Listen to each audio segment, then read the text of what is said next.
Welcome to another CEO Wisdom Pod. We have Sam Anderson with us. He is CEO at Enso Media Firm. He owns a bunch of other companies, Warren Investment Firms, Legacy, Vending. It's not his first startup right here. Crawled out of bed just to be here. He has the flu. This podcast is brought to you by podfire.com. If you have the intention to start a podcast and monetize it through YouTube AdSense, through sponsors and lead generation, you can go to podfire.com. We have a free ebook awaiting you there. Sam, glad to have you on the pod. Tell me a bit more about yourself and what you're up to nowadays. Yeah, man. So I don't know how in depth you want me to go on my story. I'll try to give you the condensed version. Grew up in Lynchburg, Virginia, went to college, and by the third year, I realized college wasn't for me. Always knew I wanted to be an entrepreneur, and by my junior year, I realized they were just teaching me how to go work for another business. So I said, I'm not going to keep going in debt to ultimately get a piece of paper that I know is not going to help me. So I quit school, kind of fell into the mental health space for about a decade. And I just kind of worked my way up in the field. And that's one of those industries where if you don't have a degree, you really can't get that far. But my thought process has always been, you may look better than me, you may have more money, you may be more educated, but you're not going to outwork me. So I just continued to hustle, work my way up in companies. By the 10th year of doing this, I just realized, I didn't have a wife yet, didn't have kids yet. And I was like, I want to become an entrepreneur. If not now, then when? So launched my first business, freshman bubble soccer. You put on the huge bubble suits to play full contact soccer. So we had that business for about 8 years. Still working in the field at this time, full time. Then 3 months later, a potential business partner hit me up, and we started Cycle. It was a valet laundry service. Our clients literally just dump dirty laundry outside the doorstep. We picked it up, brought it back to them in 48 hours. So I'm still working full time, and I got these two businesses. Eventually, things get to the point where I walk into my boss's office one day, and I said, "Hey, man, you can't afford me anymore," which is a complete lie. Because I didn't have 401k, I didn't have savings, I didn't have any of that. I made plans to sleep in my car. I knew I could still afford a $10 gym membership, so I had a place to go shower every day.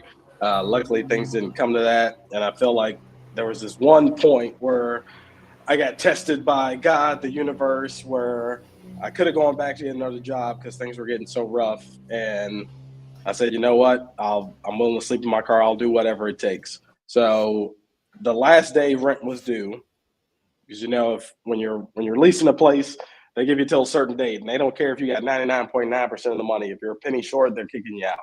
And I didn't know where the money was going to come from. And later that day, a guy called me. Luckily, I picked up the phone. And he said, "Mr. Anderson, you may not remember me, but you quoted my company a few months ago about your services. We weren't ready then. We're ready now. Who do we write the check to?" And I said, "Dude, don't put that check in the mail. Stay exactly where you are. I'm coming to get it right now." And that for me is when my entrepreneurial journey just started going up. And I truly believe it was God, the universe, testing me and saying, are you just talking about being an entrepreneur, or do you really want to be an entrepreneur? Are you really willing to do what it takes? And so from there, I founded Enso Media Firm, was originally Anderson Consulting.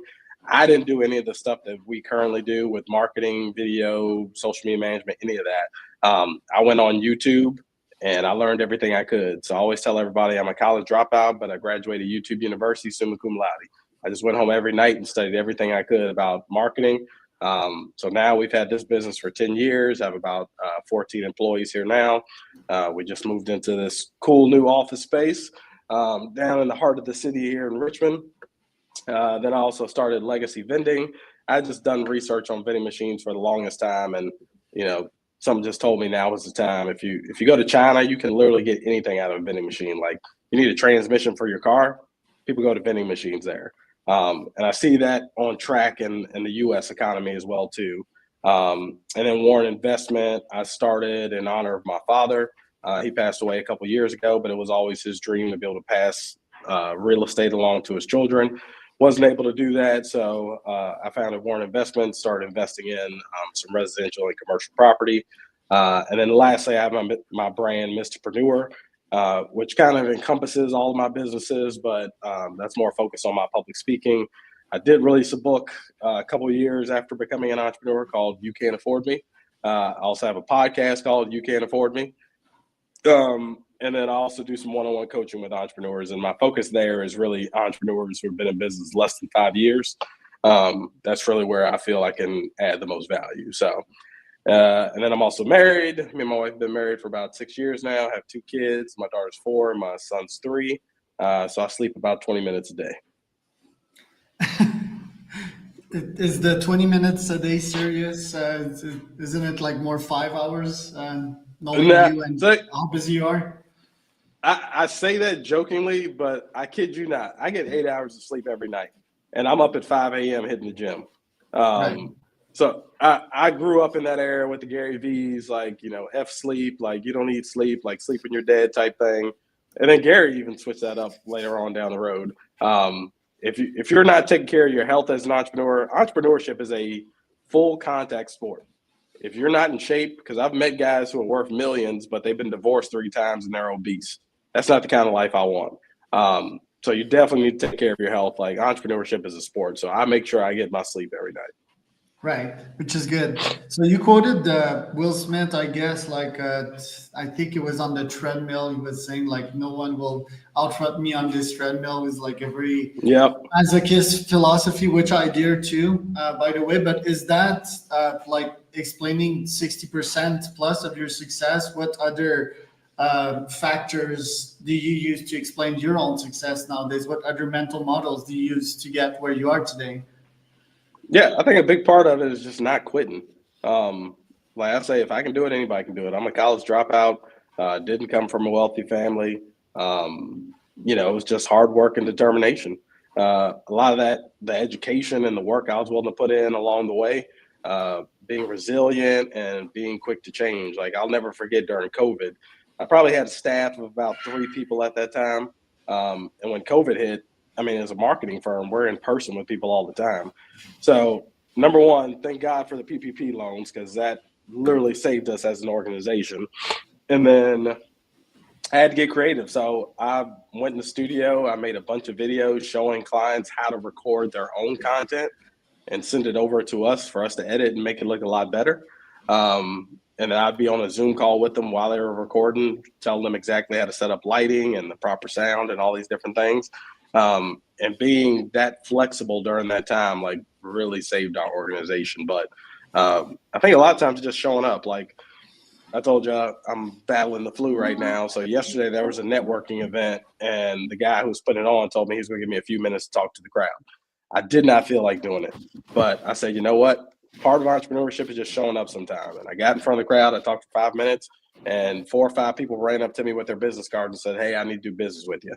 And then today, we had scheduled this podcast interview months ago, and I said, I'm not going to cancel at the last minute because you never know that one opportunity that comes along. You could be doing something for 10 years, and it could be that one thing that sets you up to the next level. Right. And I love that mentality. Your diversification, what is your strategy when it comes to this? Because you're managing like 4 businesses. You said that one almost failed. So what's your philosophy with that? I mean, you're going to experience failure. Anybody who thinks that you're just going to coast and everything's going to be great. I mean, I've been doing this 10 years and I'm still not where I want to be. Now, it's very hard for someone like me to sit back and reflect and realize like, oh man, you went from almost sleeping in your car to you and your wife have a beautiful home now. You drive brand new vehicles. Your kids are healthy. You're able to do what you want. You got this big organization. But I'm always looking forward. And it's like there's so much more that I'm trying to accomplish. It's hard for me to see what's going on in the midst of that. So yeah, I think for me, it's always looking further down the road.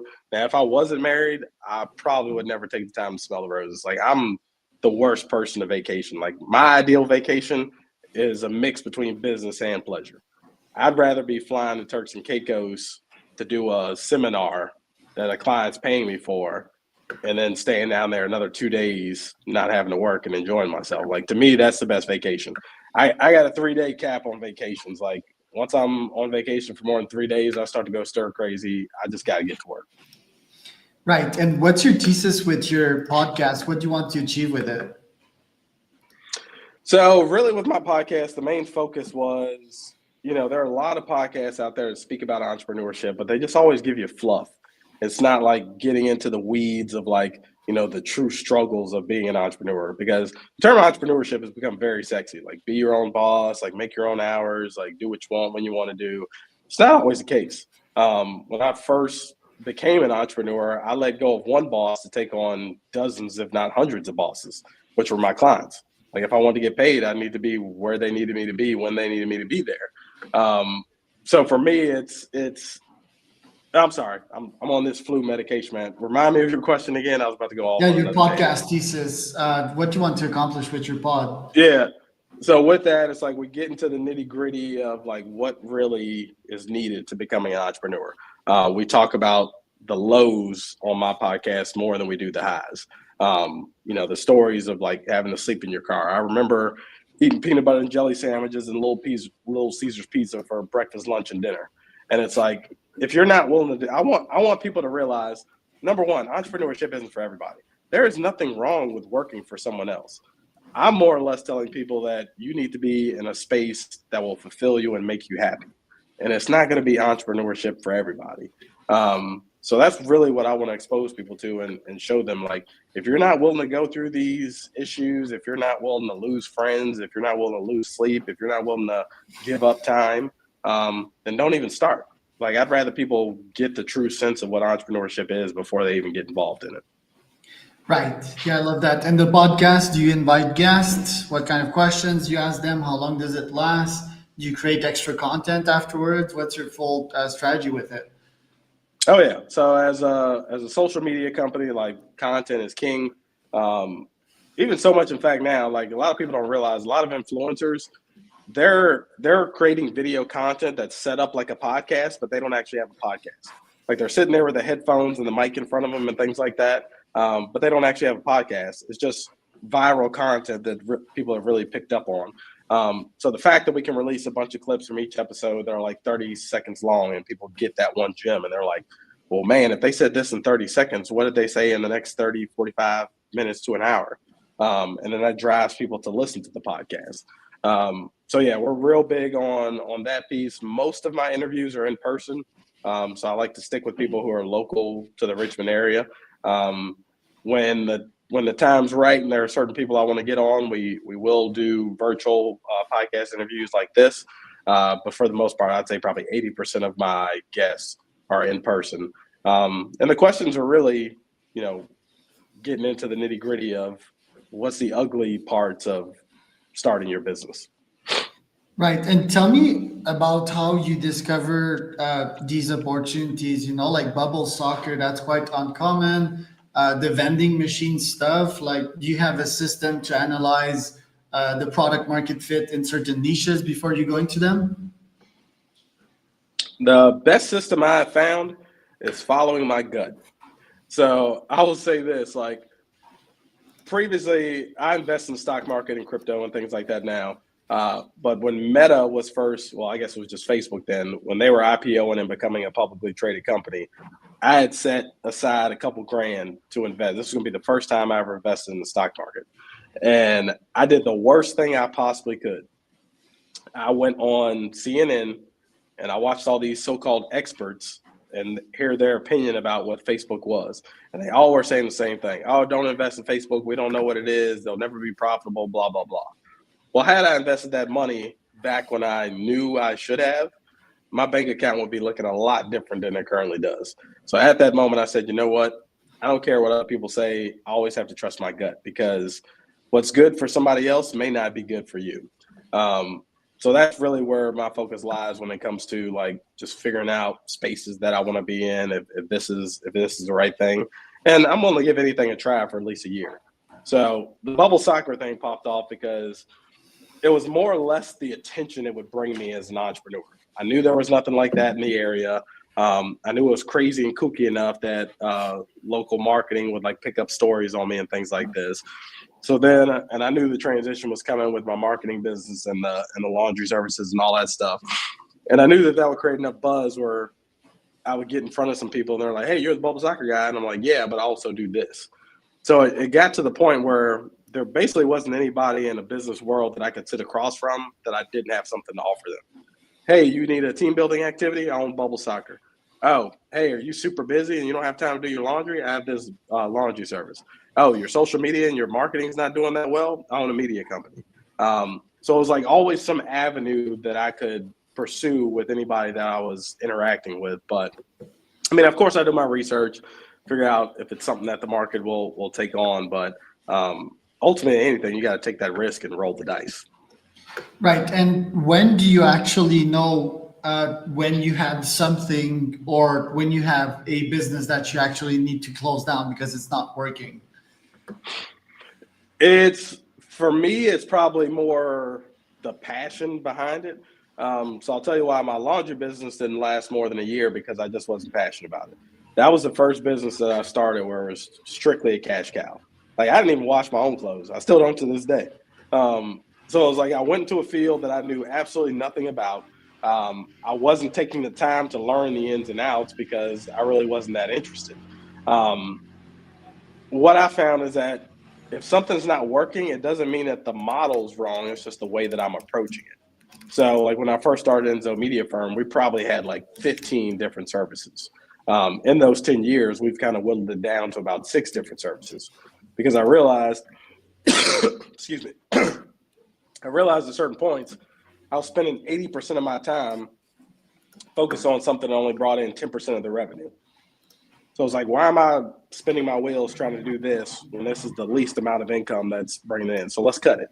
Maybe something that I thought was cool, but if the marketplace isn't responding to it, then there's no point in me continuing to do it. So yeah, that's really been my thought process along with that. It's not always the model; it's just like how you're approaching it.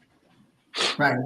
Tell me about Boys to Men. You seem to be involved in that. Why is that important for you? Yeah. So 2 things I've learned. Well, one thing I've learned about being an entrepreneur is that you always need to be giving back at some point in your life. And there are 2 ways for you to give back ultimately. One, if you don't have time, you can give your money. And 2, if you don't have money, you can give your time. So for me, it's always been serving on these different boards and working with these nonprofits. It kind of pulls me out of my element and allows me to focus and make sure that I'm giving because I truly believe that is part of what makes you successful. Like if you're just hoarding everything to yourself, that's not success. You need to be able to go out and affect other lives. So working in the mental health space for 10 years, like ultimately drained me, but I enjoyed the work. So now serving on nonprofit boards like Boys to Men, it allows me to continue to further that work, but it doesn't bring along the headaches that I had when I was doing that work full time.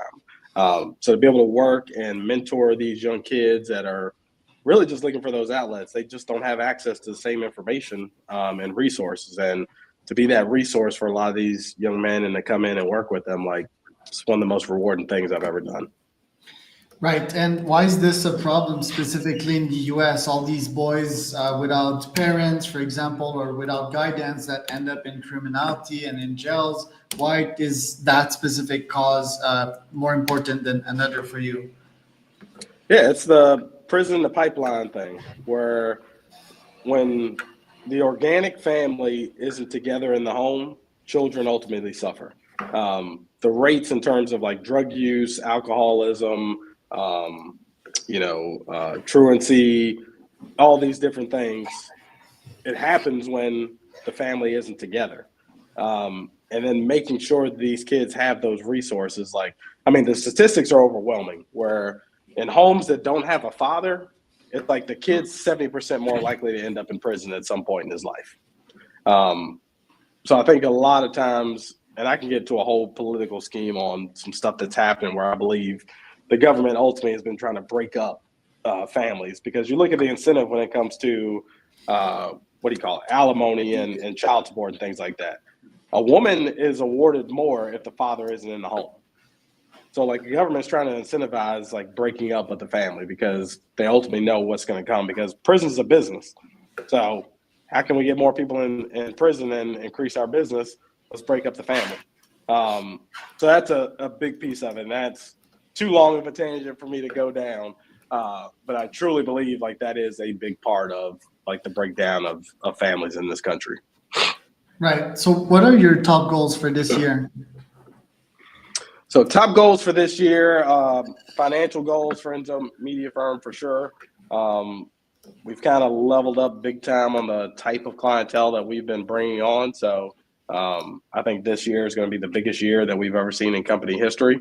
I always like to challenge myself physically each year. So it's been a while since I used to be a distance runner. It's been a while since I've done a half marathon. So it's another one of my goals this year at the age of 40 to do a half marathon. It's probably been 15 years since I did a half marathon. But I think if you're not always pushing yourself physically, you're not growing. So that's a big goal for me. Then one of my main goals is always focused on my team members, because I realized a long time ago, if I help other people reach their goals, in turn, I will automatically achieve my goals. Like if I'm looking to be a multi-millionaire, like multi-millionaire, if I create other millionaires underneath me, then organically I'm going to become a multi-millionaire. And there's nothing that brings me more joy than helping someone else accomplish their goal and knowing that I sit in a position that can ultimately help them achieve what they want to achieve. So those are some big things. My wife's real big on traveling. As I said before, I'm not. But I know that's something she thoroughly enjoys doing. So making sure we take that one big trip without the kids each year. Like we always take the big family vacation, but I want to surprise her this year with a remote trip that she's not expecting. So that's a big goal for this year as well, too. Love it. Where can people find out more about you, Sam? Yeah, if you search online, Mrpreneur, Mrpreneur. Search for me on Facebook, Instagram, YouTube, all major podcast platforms. We're there. I tell people if you can't find me online, then something's wrong with your fingers because I'm out there. But yeah, if people are just looking for good information, engaging content, we're out there.